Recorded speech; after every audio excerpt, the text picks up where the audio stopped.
Bonjour, alors aujourd'hui nous avons l'honneur de recevoir pour la célébration de la charte transdisciplinaire des 30 ans de la charte, dans le contexte du symposium du CIRET du 7 novembre pour l'économie, le management d'un point de vue transdisciplinaire, le docteur HDR Daniel Bonnet, qui est chercheur associé à l'ISEOR, à Jean Moulin à Lyon, et président de l'Institut de psychanalyse et management de Paris, entre autres. Et nous avons pour l'accompagner et pour dialoguer avec nous le professeur émérite, docteur d'État Hubert Landier en économie, qui se trouve être aussi secrétaire général du CIRET et membre du bureau de l'Institut de psychanalyse et management de Paris. Bien sûr, ces éminents docteurs ont d'autres titres et d'autres qualifications, donc je remets nos spectateurs à un peu de recherche sur docteur d'État Hubert Landier et docteur HDR Daniel Bonnet. Donc, la parole est au docteur HDR Daniel Bonnet. Je vous remercie. Je vous remercie pour cette présentation. Je vais vous présenter un sujet dont l'intitulé est Approche énantiologique de la régulation de la transformation au sein des organisations, dont l'objet va porter sur la transformation de l'action managériale au sein des organisations. Et le propos portera principalement sur les conditions d'opportunité et de faisabilité de la transformation au sein des organisations. Pour faire une présentation interactive et plus vivante entre nous, comme je serai questionné par Hubert Landier, je vais Et proposer deux études Mariana. de cas, hein, qui permettront donc de faire comprendre le plus simplement possible en quoi consiste cette notion d'approche énantiologique et l'importance de la régulation, hein, sur ce sujet de l'action managériale qui est fondamentale au sein des organisations pour que le fonctionnement et le management des organisations soient le plus fluide possible. Je vais vous parler donc de deux cas d'intervention qui ont été très importants. Le cas Océane, qui est une organisation de producteurs maraîchers de la région nantaise qui se questionnait depuis longtemps sur l'opportunité de s'organiser commercialement en créant un bureau de vente. Et nous allons voir donc comment l'évolution de la mission qui les a accompagnés a permis de proposer une solution dont on peut dire 25 ans plus tard qu'elle a été très performante, puisque l'organisation de producteurs a pu doubler sa production et doubler également son effectif de producteurs, dans des conditions de production qui sont d'un niveau capitalistique très élevé, parce que ce sont des productions sous serre principalement, donc qui nécessitent des investissements importants, et que sur toute cette durée, l'organisation de producteurs, qui est devenue une coopérative, reste extrêmement performante sur ces marchés, parmi les plus performantes sur le marché européen, notamment pour la production de la mâche, mais elle est reconnue aussi pour d'autres productions, la salade, la tomate, le poireau, le navet, des choses comme ça, donc des productions de légumes frais, pour le marché français et européen, et notamment le marché allemand. Et puis un deuxième cas qui a été traité à peu près à la même période, qui est la création de la filière qualité Carrefour. Donc tout le monde connaît l'enseigne de grande distribution Carrefour, donc qui se questionnait sur la qualité de l'alimentation qui était commercialisée auprès de ses clients, et en particulier le directeur marketing qui, au début des années 90, se questionnait sur le développement de la vente de produits issus d'agriculture biologique, et travaillait sur un concept qui était le concept de la boule bio, donc le pain en boule, fait avec des farines bio, et que je suis allé voir pour lui proposer donc cette idée sur laquelle je reviendrai tout à l'heure de faire quelque chose ensemble. Alors, je vais expliciter d'abord les termes du titre que je vous ai présenté.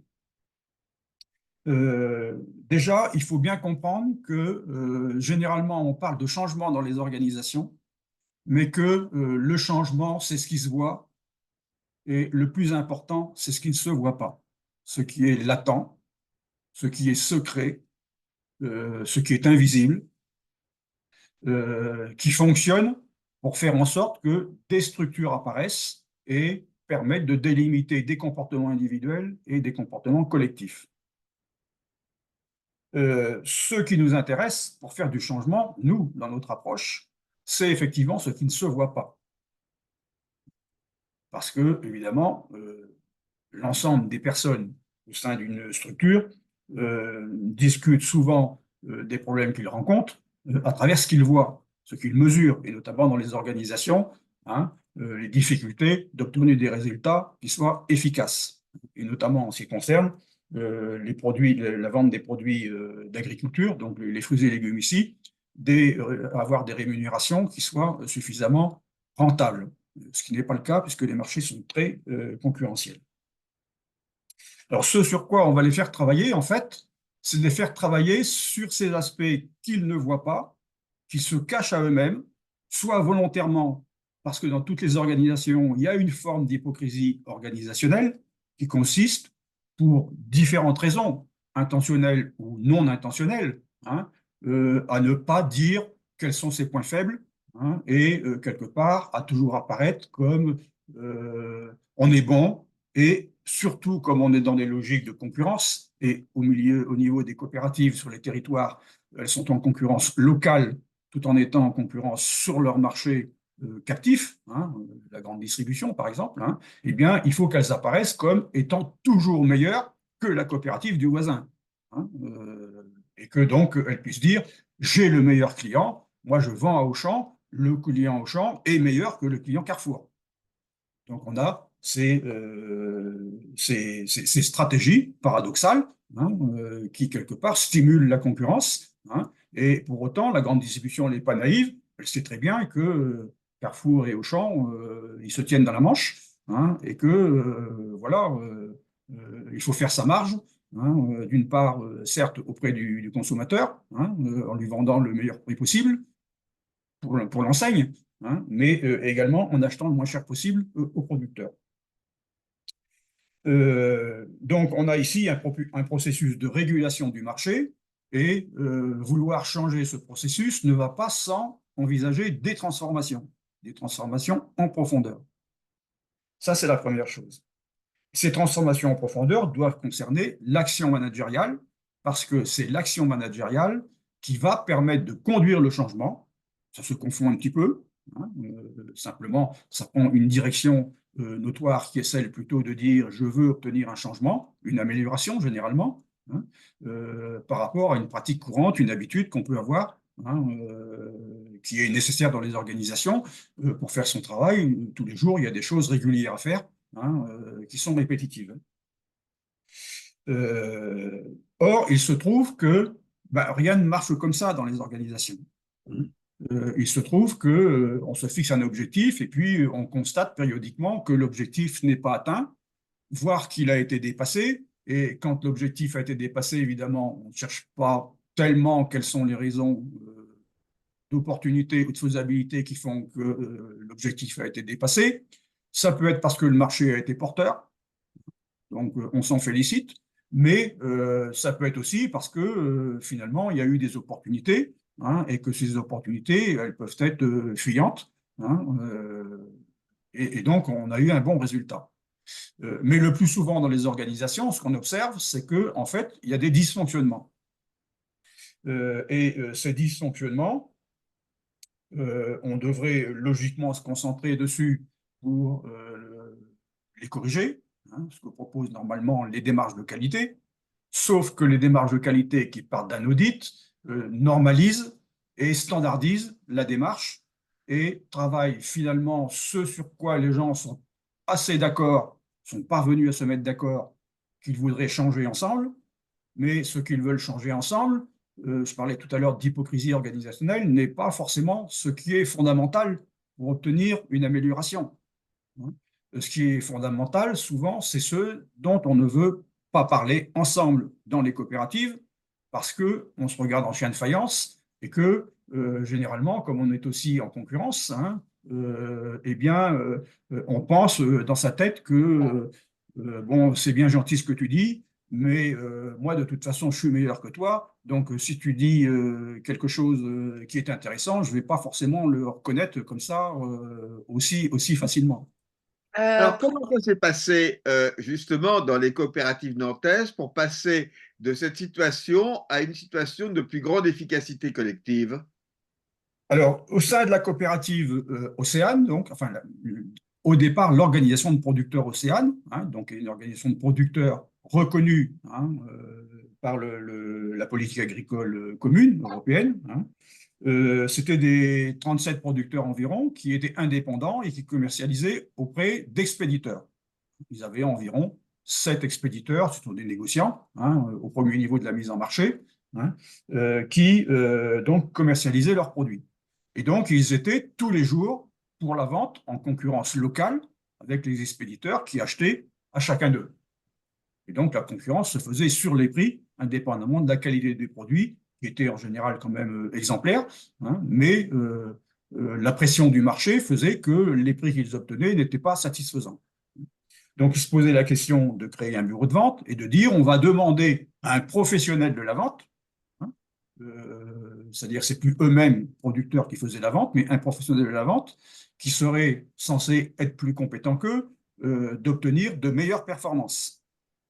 Et nous, intervenants dans les organisations, on sait depuis longtemps que c'est pas du tout évident qu'un commercial qui est effectivement professionnel et normalement performant sera plus performant que le producteur, hein, ne serait-ce que par exemple sur la manière dont il va parler de son produit.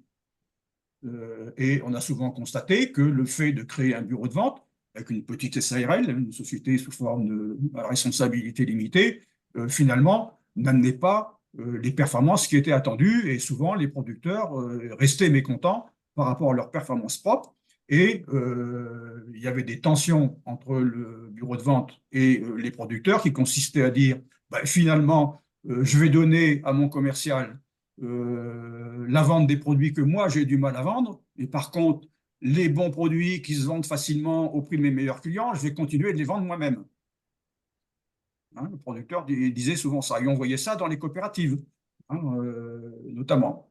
Et donc, ça veut dire que finalement, le bureau de vente ne fonctionnait pas hein, et tout le monde était déçu. Au bout, c'était un échec. Donc, on essayait de sauvegarder ou souvent, on voyait les producteurs dire, bon, finalement, on va dissoudre le bureau de vente puis on va reprendre chacun sa commercialisation. Cette démarche-là que je vous explique, elle est typique d'une démarche énantiodromique. C'est-à-dire qu'on se fixe un but pour aller à un endroit ensemble, et puis finalement, c'est un échec, hein, au bout de 2-3 ans. Alors, les phénomènes énantiodromiques, en général, ce sont des phénomènes qui se construisent sur des longues durées hein, et qui sont liés au jeu des productions inconscientes du fonctionnement de l'organisation. Sachant qu'une organisation, ce sont des hommes et des femmes, et que donc, effectivement, ça correspond à des constructions, à des productions, hein, dans la psyché des coopérateurs, hein, et que c'est leur comportement collectif à cet égard qui désoriente l'action managériale et la gouvernance de leur démarche, hein, et finalement, ils échouent. Et donc, c'est la raison pour laquelle l'intervention vaut mieux d'être positionné sur ce qui est latent, sur ce qui risque d'advenir et qu'il faudrait éviter, hein, sur ce dont il ne veut pas parler, qu'on appelle dans le langage courant les non-dits, hein, pour un tas de raisons. Hein, ça peut être la fierté, ça peut être la honte, ça peut être des choses comme ça, mais ça peut être aussi la stratégie, c'est-à-dire qu'on ne veut pas apparaître comme en étant moins bon. Et souvent, les producteurs à la coopérative, eh bien, quand ils se parlent, ils sortent avec ils ont livré leurs marchandises, ils sortent avec un prix, mais ils sont mécontents de leur prix. Mais ils vont rencontrer 2 ou 3 autres producteurs qui viennent aussi livrer, et puis ils vont dire ah là, les prix, c'est formidable, aujourd'hui j'ai eu un bon prix, alors qu'ils sont mécontents. Hein. Donc ils sont dans le mensonge de référence. Et donc, orienter la stratégie, la gouverner dans ce type de situation, ce n'est pas possible, hein. La coopérative ne peut pas être performante. Donc ça, c'est le cas Océane. Alors, quand on a démarré la mission, évidemment, il a fallu construire avec eux un cahier des charges, hein, qui répondent à leurs demandes, avec toutes les réserves que l'on fait à ce moment-là, de dire on validera la démarche, hein, quand on va démarrer la mission, hein, et on regardera évidemment quelles sont les solutions alternatives qu'il faudrait examiner. Cette démarche, elle consiste donc à ouvrir, non pas sur ce qui a été l'objet, qui était celui de leur accord pour faire intervenir un consultant, mais finalement sur le potentiel d'amélioration ou de pertinence de l'action du consultant, hein, qui est une action managériale, hein, d'une manière ou d'une autre, hein, ferait que peut-être en examinant les solutions alternatives, apparaîtraient des solutions qui sont meilleures. Donc, le cadre est fixé, ils le savent, ils sont forcément d'accord, puisqu'on leur dit, si jamais on regarde aussi un peu ailleurs, il y a peut-être des choses mieux à faire, hein, et on en parlera ensemble. Et donc, ils sont d'accord. Et déjà, si vous voulez, on assouplit finalement cette raideur sur laquelle ils ont eu du mal à se mettre d'accord et qu'ils ont quand même trouvé un objet sur lequel on se met d'accord, qui est l'objet minimal, qui n'engage pas. Hein, on va examiner, recruter un commercial. Bon, un commercial, ça coûte cher, mais c'est le moindre coût. Et en même temps, dans les têtes de tout le monde, eh bien, on se dit, mais de toute façon, nous, on va garder nos marges de manœuvre. Parce que ce qui est capital pour les producteurs, c'est de dire, moi, ce qui est important, c'est que j'ai la maîtrise de la décision commerciale, et pas le commercial. Donc ça, le consultant le sait, les producteurs le savent aussi, mais ils ne vont pas le dire. C'est ce qu'on appelle du non-dit. Et on rejoint ce que je disais tout à l'heure, que finalement, au bout de 2-3 ans, on s'aperçoit que le bureau de vente, il ne marche pas, il n'est pas performant. Donc, partant de cette situation, l'intervenant commence sa mission, il va faire ce qu'on appelle une analyse externe, hein, du marché, hein, et puis il va commencer par aller voir les clients de ses producteurs. Il y en avait 7, hein, et parmi lesquels des clients très importants, par exemple, une succursale de Pomona, qui est, Pomona, une des plus grosses structures de mise en marché au stade de gros en France, hein, qui fait environ 7 milliards de chiffre d'affaires, tout produit confondu, et environ à l'époque 1 milliard pour les fruits et légumes. Je viens leur exposer à chacun d'eux les intentions des producteurs, donc de s'organiser sur le plan commercial, et leur souhait serait de créer un bureau de vente. On parle là-dessus, je leur demande ce qu'ils en pensent. Alors, évidemment, il y a une discussion qui s'engage. Ils sont d'accord pour reconnaître qu'il y a nécessité d'une amélioration de la performance commerciale, hein, mais ce qui apparaît dans le dialogue, c'est que cette amélioration, elle devrait se faire chez eux plutôt que chez les producteurs. On comprend bien, logique de concurrence. Bien sûr, on en discute. Les entretiens duraient environ 1h30. Et à un moment donné, il faut poser le cadre de la mission qui va ouvrir des voies alternatives. On ne peut pas les tromper, ces clients. Il faut leur dire tout de suite, hein, quelles sont les pistes qu'on va explorer. Et parmi ces pistes, la piste qui consiste à leur dire, il y a quand même une voie qu'il faudrait explorer, et il faudrait que vous y réfléchissiez, c'est que les producteurs vous rachètent votre fonds de commerce. Et vous savez que dans le cadre de la politique agricole commune, cette opération peut faire bénéficier les producteurs d'une aide financière substantielle, donc qui permet de mettre en place, hein, la politique économique que la puissance publique veut mettre en place pour soutenir le développement de la production agricole, hein, et en l'espèce la production donc des fruits et légumes. Donc, ces données, l'entretien peut s'arrêter là. Il reste donc à réfléchir là-dessus.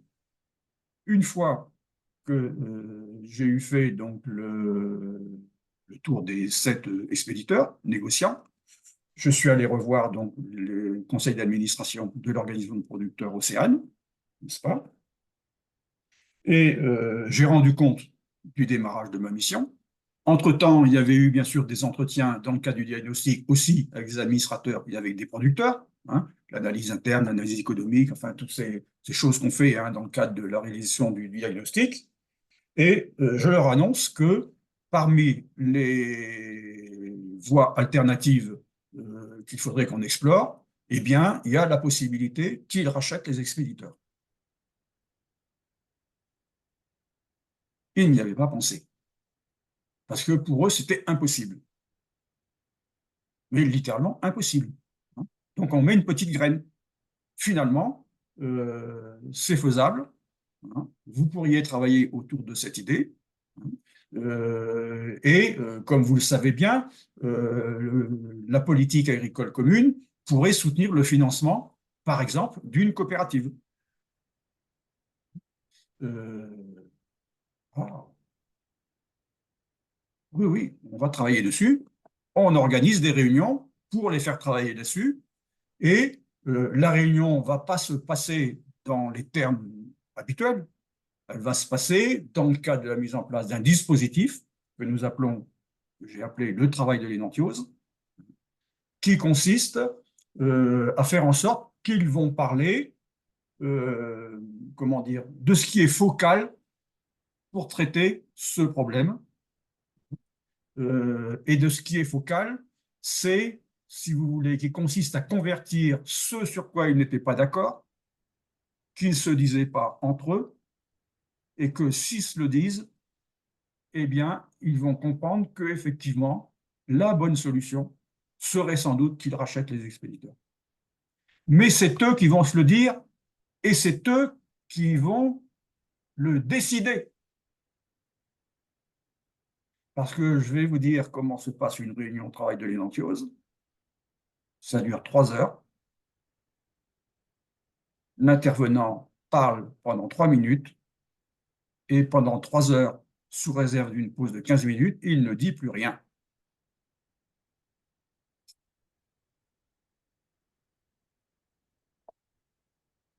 Il ne dit plus rien. Cela va donc s'inspirer, docteur Bonnet, ce silence, cette écoute, ce travail de l'énantiose, de la psychanalyse. Le silence est maître. C'est-à-dire qu'il fait la place de ce qui avait été le refus jusque-là, qui est le refus du désir de l'autre. Oui. Et les barrières vont tomber, il y a la Les barrières résistance. tombent. La résistance dont vous faisiez part tout à l'heure, qui peut être intentionnelle, c'est-à-dire une stratégie pour ne pas apparaître faible, mais aussi tout le non intentionnel comme la honte, le désarroi d'avoir échoué et l'inattendu que ça peut provoquer de tristesse et de colère et de ressentiment. Tout cela va être administré par le travail de l'énantiose. Et ils vont se l'administrer eux-mêmes. Oui. Parce que les masques tombent. Oui. Et à partir de là, on parle de ce qui est l'enjeu. Oui. Puisqu'on a fait le diagnostic interne et qu'on a calculé les coûts performance cachés, non seulement on a fait ce... en parler un petit peu de ce coût de performance. Je vais en parler maintenant. Voilà. Non seulement on a fait tomber les masques, c'est-à-dire qu'on a fait jouer l'effet catharsique. Oui. Hein, pour reprendre en psychanalyse, ou même on peut remonter à Aristote, hein, c'est un phénomène ancien. On va leur dévoiler quels sont les coûts performance cachés qu'ils ont à convertir et qui leur permettent de restaurer la performance économique et financière de la valorisation de leur production, dont ils accusent légitimement la grande distribution, hein, de leur voler leur argent, hein, d'une certaine manière, hein, puisque de toute façon la concurrence c'est quand même un vol, et c'est même un viol, hein, mais qu'ils ont des réserves importantes s'ils convertissent les coûts de performance cachés. Et les coûts de performance cachés, généralement dans la filière fruits et légumes, sont très onéreux et peuvent atteindre jusqu'à près de 50% du chiffre d'affaires. Sur une autre intervention que j'ai pu faire, qui était le regroupement de coopératives de fruits et légumes en Occitanie, donc une des régions françaises, 13 coopératives, les coûts performance cachés sur la production de pêche nectarine étaient de 48 centimes d'euros au kilo pour un prix de revient au producteur de 80 centimes, dont 17 centimes pouvaient être convertis par la fusion des coopératives immédiatement, et le solde par la mise en place d'un plan stratégique et notamment d'une stratégie marketing qui allait moderniser la manière de commercialiser les fruits et légumes. Est-ce qu'on ne pourrait pas dire, au fond, que l'énantose, c'est la démarche par laquelle le chacun pour soi va être transformé en un tous ensemble? C'est ça, hein, faire du collectif, construire de la cohésion. Voilà. Mais Ce qui construire de la suppose, cohésion, ça veut dire qu'il a fallu faire en sorte que leur démarche de travail ensemble, hein, travail mental, hein, derrière un travail cognitif, hein, intellectuel d'une certaine manière, hein, réflexif. Hein. En fait, c'est une transformation mentale, y compris émotionnelle, qui est en train de s'organiser. C'est-à-dire qu'il faut s'aimer. ce qui suppose de se situer à un autre niveau de réalité par rapport à celui au niveau où se situaient les interlocuteurs au départ et C'est dans ça. dans laquelle ils étaient bloqués. Bloqués et ils ne pouvaient absolument obtenir aucune solution. Hein. Il n'y avait aucune pertinence de l'action managériale dans ce cadre-là. Hein. Et que non seulement ils se disaient frères, mais ils se comportaient comme des frères ennemis. Hein. Donc c'est Et du d'un même point de vue acabit. financier, il y a des coûts cachés au comportement compétitif, en Eh bien fait, oui, bien que sûr. normalement, on attribue une certaine performance à la compétition Oui. loyale, alors que ce que vous nous montrez, c'est exactement l'inverse. Oui, bien sûr, parce que si vous voulez, quand on a commencé à leur parler, je prends le cas là, donc le deuxième cas des coopératives, après on pourra parler de la filière qualité Carrefour, mais quand je prends le deuxième cas, qui est le cas des coopératives donc, de production de pêche nectarine, abricots, Oui. etc., en Occitanie, la plupart des producteurs étaient contre la fusion. Oui. Donc, sur les 13 coopératives, 7 faisaient partie déjà d'une union de coopératives. Mais l'union de coopératives, qui était le bureau commercial, c'était finalement l'ennemi à abattre au sein de la coopérative. Oui, docteur Bonnet, je dois vous rappeler qu'il nous reste 4 minutes pour conclure.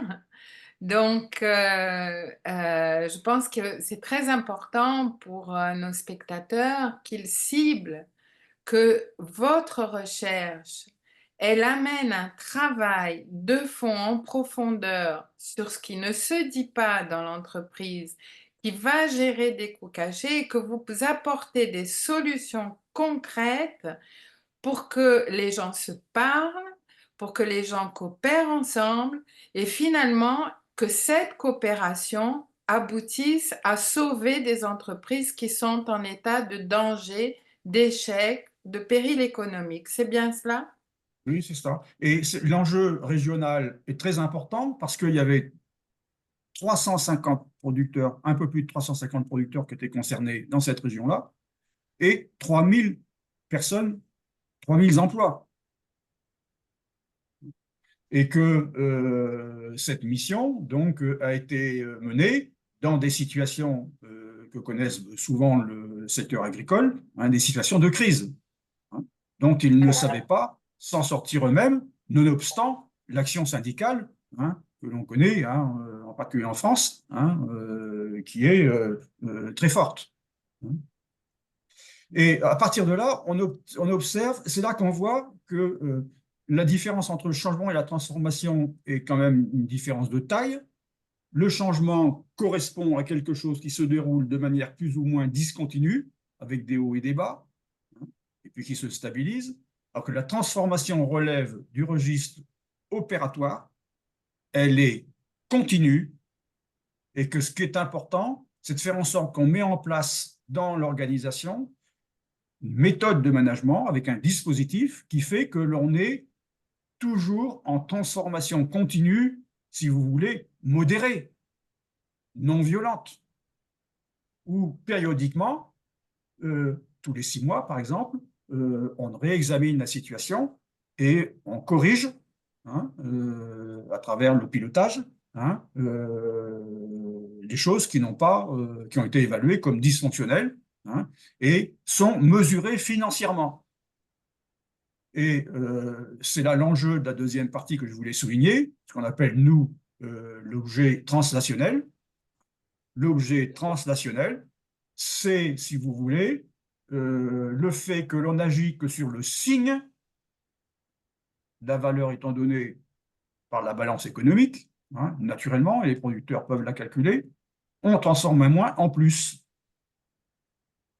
L'opération financière consiste à dire, vous avez 35 000 euros de coûts cachés par kilo, par personne et par an, hein, liés au déficit de pilotage de la stratégie, eh bien, vous allez le transformer progressivement, hein, on fait une balance économique, hein, cette année, vous allez pouvoir transformer 25 000, et puis l'année suivante, 15 000, mais comme de toute façon, l'organisation génère toujours des coûts performance cachés, même quand elle les pilote, quand elle pilote bien la stratégie, eh bien, on a ce mouvement perpétuel qui fait qu'on améliore la performance naturelle, la performance économique naturelle de l'organisation, sans avoir besoin d'être violent sur la concurrence.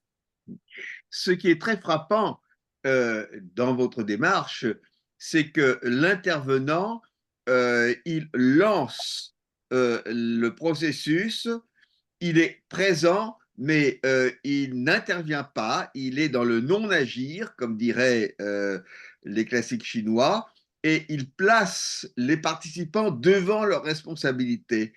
Et les ayant placés devant leurs responsabilités, ils sont obligés d'aller au-delà de tout ce qui se reproche les uns aux autres pour trouver une attitude qui leur permette d'agir en commun. C'est bien Tout ça? à fait, tout à fait, tout à fait. Euh, Mais l'intervenant ne reste pas rien faire, parce que l'intervenant, c'est un chercheur, et il mène une recherche, il alimente un corps d'hypothèses, il fait un gros travail derrière, hein. oui, Et silencieusement. s'il vous plaît, docteur Bonnet, pour conclure, si les spectateurs, ceux qui nous regardent, aimeraient davantage d'informations ou aimeraient même une intervention de votre part dans leur entreprise, comment peuvent-ils vous joindre? Quelle est la meilleure façon de vous joindre? Par l'Institut de psychanalyse et management de Paris? Et par mon mail, tout simplement, par mon courriel. Oui. Bonnet, Donc, qui est sur le site de l'Institut de oui, psychanalyse et oui, management de Paris. bonnet.daniel@outlook.com, oui, voilà. Oui, Voilà, voilà. voilà, Au titre de l'IPN, bonnet.daniel, oui, oui, tout à fait. Oui, oui. @outlook.fr, c'est ça? Non, .com.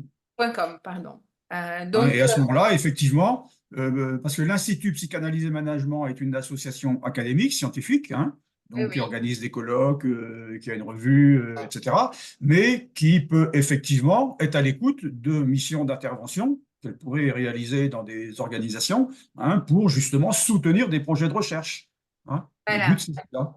Et aussi, peut-être, le patronat, lorsqu'il a affaire à des coûts cachés de son entreprise et Tout qu'il à fait. est en situation d'échec, peut avoir recours à l'Institut de psychanalyse et management de Paris. Et Bon, ce que je peux dire par rapport à l'importance de la mission, c'est que l'Institut Psychanalyse et Management étant une association, hein, oui, donc elle peut conduire certains types de missions, hein. Par contre, si l'enjeu des missions était d'une certaine importance, il y a possibilité de travailler en partenariat avec donc l'ISEA, hein, l'Institut de socio-économie des entreprises et des organisations, qui lui fait aussi le même genre de démarche, hein, Oui. pour mettre en place ce qu'on appelle le management socio-économique, hein, qui travaille, hein, puisque cette méthode des coûts cachés, elle vient de l'ISEOR, hein, elle a été conçue par le professeur Henri Saval, hein, qui est toujours à la tête de l'ISEOR, hein, et donc qui a 50 ans d'expérience dans ce domaine-là, hein, et donc qui peut soutenir aussi, hein, naturellement, des interventions dans les organisations, hein, sur lesquelles donc nous interviendrions conjointement. Je Sachant que vous nous, remercie. Oui, on pardon. travaille sur cette dimension qui est psychanalyse et management, hein, à la différence de l'ISEOR. Je vous remercie beaucoup. Ouais, c'est moi qui vous remercie beaucoup. Je remercie beaucoup le docteur d'État donc Berlandier ainsi que le docteur HDR Daniel Bonnet. Nous referons des vidéos très certainement pour approfondir ces questions.